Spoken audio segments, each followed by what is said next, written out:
Hello everyone, আসসালামু আলাইকুম। সবাইকে কেমন আছো সবাই? আশা করি সবাই অনেক বেশি ভালো আছো। তো আজকে আরেকটা নতুন ভিডিওতে তোমাদের সকলকে স্বাগতম জানাচ্ছি। এবং আজকে আমাদের আলোচনার বিষয় হলো বিগত বছরে যে নার্সিং কোশ্চেন প্যাটার্নগুলো আছে ওগুলোর আলোকে আমরা কয়েকটা সিলেক্টিভ এমসিকিউ নিয়ে এসেছি ইংলিশের জন্য, যেগুলো আমরা ব্যাখ্যা সহ আজকে সলভ করব। তাহলে আমরা শুরু করে দেই। তোমরা দেখো, প্রথমে যে কোশ্চেনটা এখানে বলেছে, তার আগে একটা কথা বলে রাখি, আমরা আমাদের পেইড বেসে এই ইংলিশগুলো খুব সোজাভাবে বুঝিয়েছি এবং ইংলিশের জন্য কোন বই পড়তে হবে সেটাও আমরা বলেছি। এবং আমরা আমাদের পেইড বেসে যে স্টুডেন্টগুলো আছে সেগুলোতে বাইরের কোনো বই পড়তে হয় না। যেমন তোমরা যদি এমনিতেই ইংলিশের জন্য পড়তে চাও, কেউ কেউ ভাববে যে অ্যাপেক্স পড়ি, কেউ মাস্টার্স পড়বে, কেউ বা অন্য অন্য বই পড়বে গ্রামেটিক্যালের জন্য। তো আমরা কি করেছি, আমরা অ্যাসপায়ার নার্সিং এর পক্ষ থেকে যে ইংলিশ বইটা বের করেছি সেটা খুবই ছোট্ট একটু বই, এবং ওই বইটা পড়লে পুরো বেসিক ক্লিয়ার হবে। এবং তার পাশাপাশি প্র্যাকটিসের জন্য আরেকটা বই আছে, এগুলো পড়লে ইনশাল্লাহ তোমাদের এখান থেকেই যতগুলো কোশ্চেন নার্সিং এর জন্য আসে প্রায় দেখা যাচ্ছে 100%-এর মধ্যে 95% তোমার কমন পড়ে যাবে। ঠিক আছে? তা আচ্ছা, আমরা একটু সলভ করি কোশ্চেনগুলো। দেখো, প্রথমে এই কোশ্চেনটা দেখো, এবং এর আগের দিন আমরা কিন্তু কয়েকটা কোশ্চেন সলভ করেছিলাম ইংলিশের। এর আগের দিন আমরা ইংলিশের কয়েকটা কোশ্চেন সলভ করেছিলাম। তো তার ধারাবাহিকতায় এটা একটা পার্ট 2 একটা লেকচার। তো দেখো কি বলেছে, identify the tense of the sentence.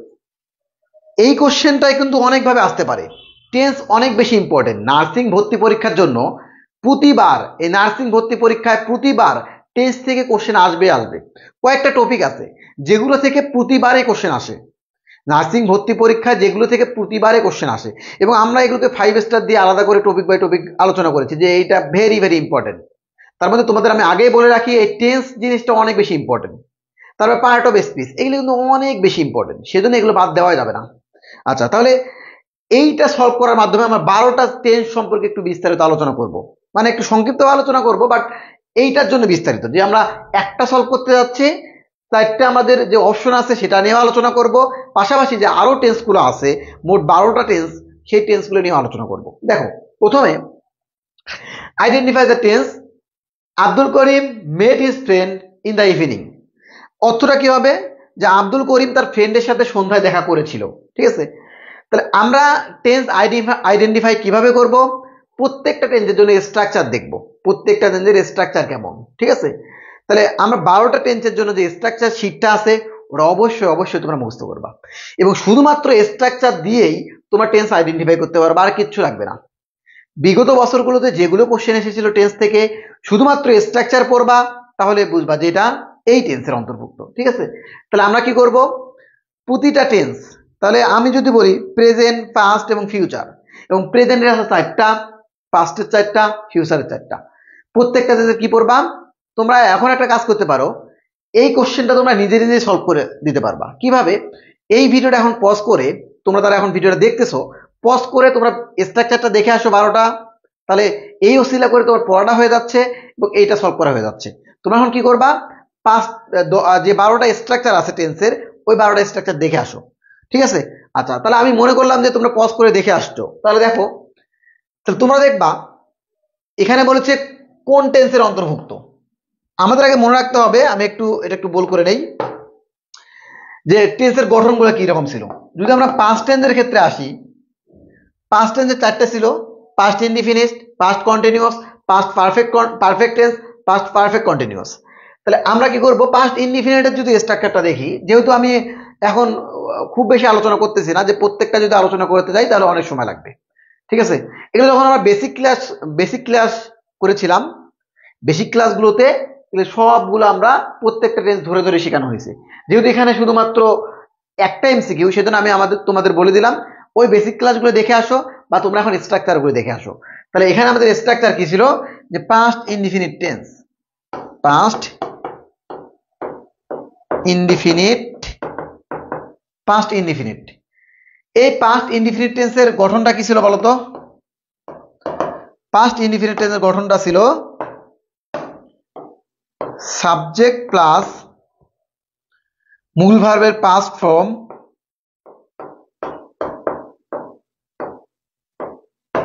মূল ভার্বের past form plus object plus extension, object plus বাকি অংশ বা এক্সটেনশন, বাকি অংশ বা এক্সটেনশন। তাহলে আবার বলে দিচ্ছি, সাবজেক্ট প্লাস মূল ভার্বের past form, object plus extension, বা তোমরা এইভাবে বলতে পারো সাবজেক্ট প্লাস মূল ভার্বের পাস্ট ফর্ম প্লাস বাকি অংশ, শেষ। এই দুটোকে বাকি অংশ বললে সমস্যা হবে না। তাহলে আমাদের দুইটা জিনিস শুধু দেখবো, সাবজেক্ট প্লাস মূল ভার্বের পাস্ট ফর্ম আছে কিনা, সাবজেক্ট প্লাস মূল ভার্বের পাস্ট ফর্ম আছে কিনা, তাহলে আমরা বলবো এটাকে পাস্ট ইনডিফিনিট টেন্স। তাহলে এই গঠনটা দেখো তো, আব্দুল করিম এটা একটা সাবজেক্ট, একটা ব্যক্তি। মেট, মেট মানে কি, দেখা সাক্ষাৎ করা। এটা কোথা থেকে এসেছে, আমরা জানি MEET, মিট মানে কি, সাক্ষাৎ করা বা দেখা করা, কারোর সাথে সাক্ষাৎ করা বা দেখা করা। এর পাস্ট ফর্ম হলো MET, মেট, এবং পাস্ট পার্টিসিপলটা হলো MET, মেট। তাহলে তোমরা আমাকে বলো, সাবজেক্টের পরে কি আছে, পাস্ট ফর্ম। কোনো কথা নাই ভাই, সাবজেক্টের পরে যেহেতু পাস্ট ফর্ম আছে, তাহলে আমরা বলবো এটা একটা পাস্ট ইনডিফিনিট টেন্স। তো এই দুটো শুধু দেখবো, আর বাকি কি আছে দেখার দরকার নেই ভাই। বাকি আছে his friend in the evening, দরকার নেই। এই দিক কি আছে বাকি অংশ দেখবোই না, দেখবো কি সাবজেক্ট প্লাস পরটা কি আছে, সাবজেক্ট প্লাস মূল ভার্বের পাস্ট ফর্ম আছে, দ্যাট ইজ ওয়াই এইটা আমাদের হবে পাস্ট ইনডিফিনিট টেন্স। তাহলে আমাকে এখন তোমরা আমাকে বলো যে আমাকে যদি এরকম কোশ্চেন দিত, আমি একটু নতুন পেজ নেই, আমাকে যদি এরকম কোশ্চেন দিত, তার আগে আমি কয়েকটা একটু পাস্ট যেহেতু ধরেছি, পাস্টের যে 4টে প্রকার সেটা আমি লিখতেছি। তাহলে পাস্ট ইনডিফিনিট হয়ে গেল, তাহলে পাস্ট কন্টিনিউয়াস কি হবে, পাস্ট কন্টিনিউয়াস, বলো পাস্ট কন্টিনিউয়াস। তারপর আমরা বাকিটাও লিখি, past perfect,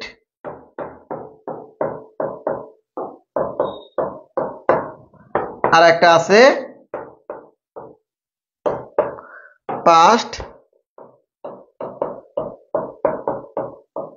perfect continuous tense. ঠিক আছে, past continuous tense. Past indefinite কেন আলোচনা করব না, কারণ এটা অল্প একটু আগে আমরা আলোচনা করলাম টেন্স, আর এটা হলো এই টেন্স। এবার দেখো আমরা এর প্রত্যেকটার একটু স্ট্রাকচার দেখব। তাহলে পাস্ট কন্টিনিউয়াস টেন্সের স্ট্রাকচারটা কি বলতো, পাস্ট কন্টিনিউয়াস টেন্সের স্ট্রাকচার হলো subject plus was oblique war. আমরা এগুলো কিন্তু সবগুলো পড়েছি, তবু একটু রিপিট করতেছি। ওয়াজ অবলিক ওয়ার, মূল ভার্বের সাথে আইএনজি, মূল ভার্বের সাথে আইএনজি, তাই না? এখন দেখো কোন ক্রমে তুমি বাকি অংশ, এটা প্লাস বাকি অংশ কি থাকে থাক, ওইদিকে আমরা দেখবো না। তাহলে আমাদের এখন যদি আমাকে শুধু বলতো, আমাকে একটা কোশ্চেন দিল যে এটা কোন টেন্স, এমনি একটা দিল যে রহিম was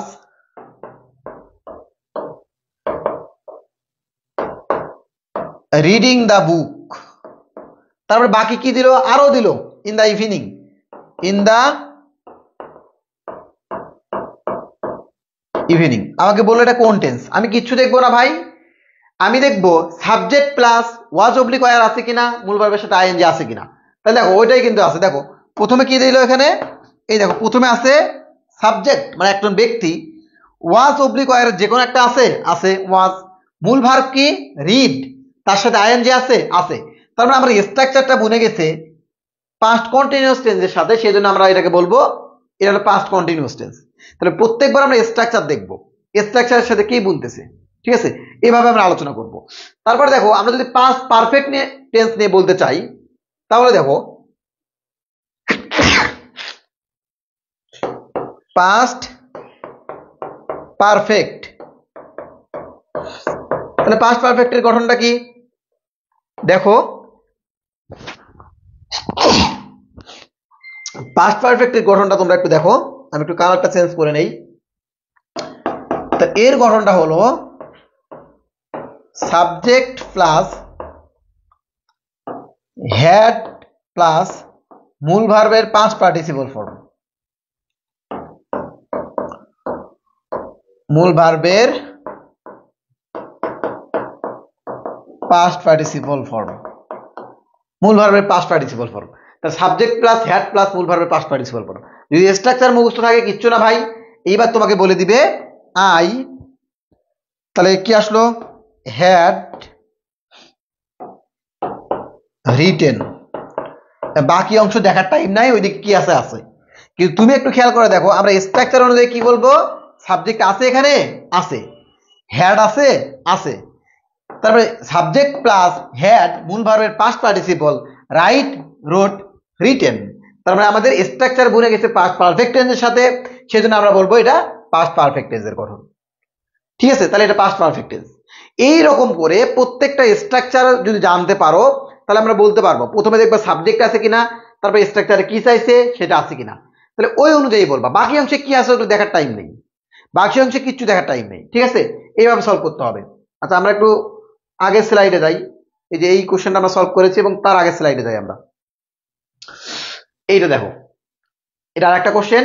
the superlative form of the adjective popular is. তার মানে অ্যাডজেক্টিভের তিনটে ফর্ম আছে। এই অ্যাডজেক্টিভের তিনটে ফর্মের মধ্যে আমরা জানবো যে এই পপুলার যেটাতে আছে এটাকে আমরা সুপারলেটিভে কিভাবে পরিণত করব, এবং এটা একটা চার্ট দেওয়া আছে। দেখবা আমাদের যারা পেইড বেসিস স্টুডেন্ট আছে, ওরা যারা বই পাবে, দেওয়া আছে, চার্ট দেওয়া আছে যে আমাদের কিভাবে কনভার্ট করবো, আমরা কম্পারেটিভ থেকে সুপারলেটিভ কিভাবে কনভার্ট করব, এভাবে প্রত্যেকটা দেওয়া আছে।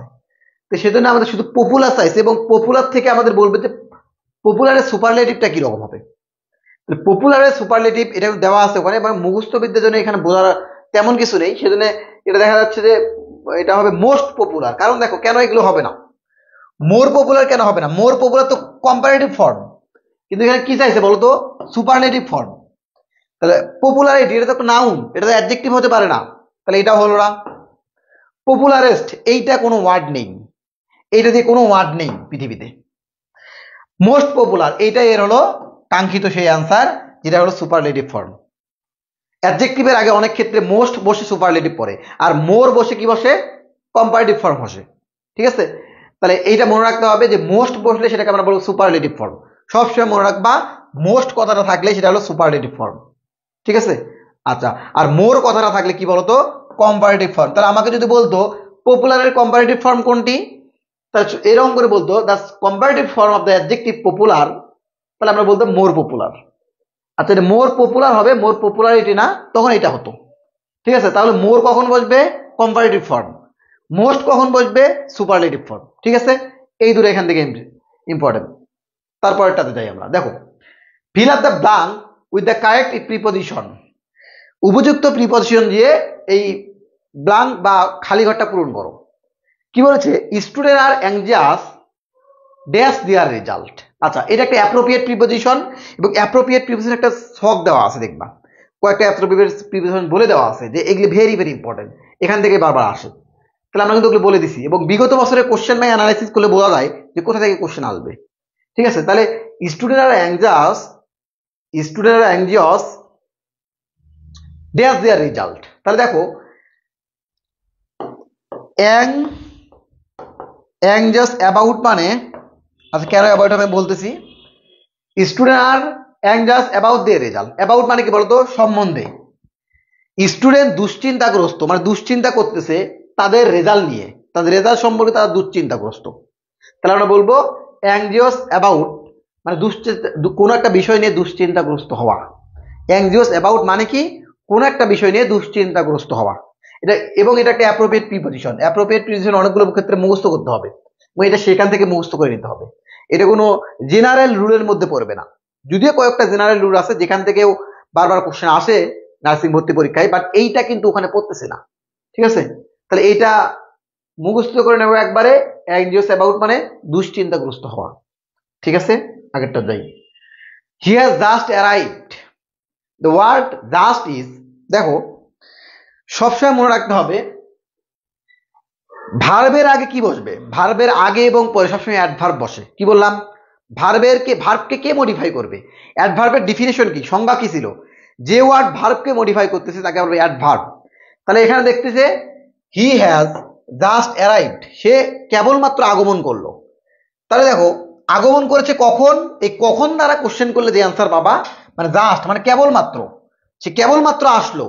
তাহলে কখন দ্বারা, নিজেকে কখন দ্বারা কোশ্চেন করো, কখন আসছে, জাস্ট মানে এই মাত্র আসছে, তাহলে আমরা বলবো সেটা একটা অ্যাডভার্ব। কেন, কখন আসছেন, কখন অ্যারাইভ করলো উনি, কখন আগমন করলো, এই যে ভার্বের যে কাজগুলো সম্পাদন করতেছে সেটাকে আমরা বলবো অ্যাডভার্ব। তাই আমরা এটাকে বলবো অ্যাডভার্ব। এটা একটা কি অ্যাডভার্ব, এটাকে অ্যাডভার্ব। তাই অ্যাডভার্ব কোথায় আছে? সি নাম্বার হবে answer.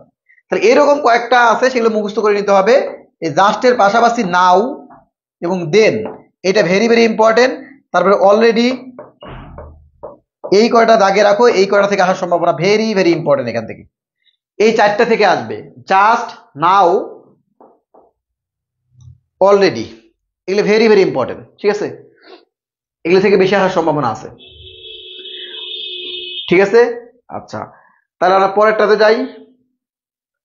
Find the synonym of the word inevitable. Inevitable মানে অনিবার্য, যেটা কাজ তোমাকে করতেই হবে। ইনইভিটেবল মানে কি?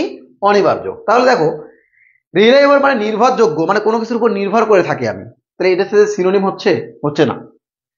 অনিবার্য মানে যে কাজটা তোমাকে করতে হবে, আর এটা মানে কি? রিলায়েবল মানে কোনো কিছুর উপর নির্ভরশীল যেটা, এমন। ডাউটফুল মানে কি? সন্দেহযোগ্য কোনো কিছু, মানে সন্দেহ করতেছি, যেটার উপর সন্দেহ আছে সেটাকে আমরা ডাউটফুল। ঠিক আছে, তাহলে এটার সাথে সিনোনিম হচ্ছে না। আনঅ্যাভয়েডেবল, আনঅ্যাভয়েডেবল মানে অনিবার্য, তার মানে এটা একটা মুখস্থ বিদ্যা। এই যে সিনোনিম অ্যান্টোনিমের অনেকগুলো চার্ট আছে, সেগুলো তোমাকে মুখস্থ করতে হবে। এবং আমরা আমাদের পক্ষ থেকে যে শীট দিয়েছিলাম, লেকচার শীট, এবং যে আমাদের যে প্র্যাকটিস শীট, যে বেসিক ক্লিয়ার করার জন্য যেগুলো শীট দিয়েছিলাম, ওগুলো পড়লে ইনশাল্লাহ তোমাদের সিনোনিম অ্যান্টোনিমের বাইরে থেকে ইনশাল্লাহ একটাও আসবে না। তাহলে এখানে আনঅ্যাভয়েডেবল মানে কি বলতো? ইনইভাইটেবল, আনইভাইটেবল, এটা দুটোই মানে অনিবার্য, বা যেটা করতে হবে তোমাকে।